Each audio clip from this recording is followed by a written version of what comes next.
পহেলা অগ্রহায়ণ আজ। এ উপলক্ষে রাজশাহী বিশ্ববিদ্যালয়ের কৃষি অনুষদ চত্বরে শুরু হয় নবান্ন বরণ। তাই নবান্ন উৎসব 1432 উদযাপনের ঘটা। চলে গান, নাচ আর র্যালি। গান নাচের তালে উঠে আসে এই ঐতিহ্যের মাহাত্ম্য। ছিল নানা স্বাদের পিঠাপুলির স্বাদ গ্রহণের আয়োজন। আগে একসময় নবান্নের মাধ্যমেই শুরু হতো গ্রাম বাংলার উৎসবের পর্ব। জাতি ধর্ম নির্বিশেষে এই উৎসব ছিল সবার। নবান্ন উৎসব হচ্ছে বাঙালির ঐতিহ্যবাহী যে আদিম কৃষিভিত্তিক সমাজ, সেটারই প্রতীক এবং বাঙালি জীবনে এটি সামাজিক সংহতির প্রকাশ করে। এগ্রোনমি ডিপার্টমেন্ট এই অনুষ্ঠানটা করে থাকে। আমরা সারা বছর অপেক্ষা করে থাকি কখন পয়লা অগ্রহায়ণ আসবে আর আমরা নবান্ন উৎসব করব। নতুন প্রজন্মের কাছেও এই উৎসব ছিল আনন্দের। দেশের ঐতিহ্য সম্পর্কে তরুণ প্রজন্মকে আরও আগ্রহী করে তোলাই এই আয়োজনের উদ্দেশ্য বলে জানান আয়োজকরা।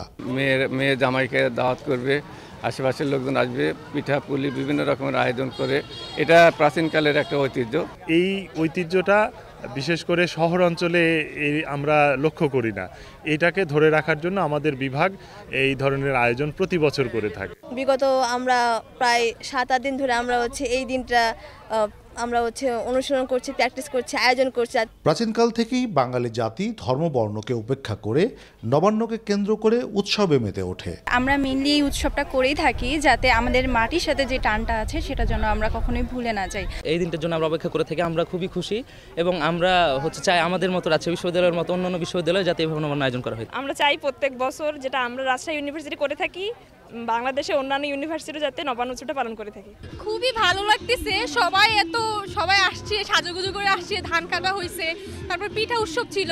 সামাজিক প্রথা, রীতি ও কৃত্যের পরিক্রমায় নবান্ন উৎসবের সঙ্গে মিশে আছে বাঙালির হাজার বছরের ইতিহাস, ঐতিহ্য আর সংস্কৃতির নানা অনুষঙ্গ। বাড়ি বাড়ি পিঠাপুলির আয়োজন দিন দিন ফ্যাকাশে হয়ে যাচ্ছে।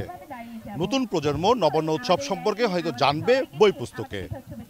তাই তো এই সময়ে এমন নবান্ন উৎসবের আয়োজন খুবই তাৎপর্যপূর্ণ। কাজী শাহেদ, দেশ টিভি, রাজশাহী।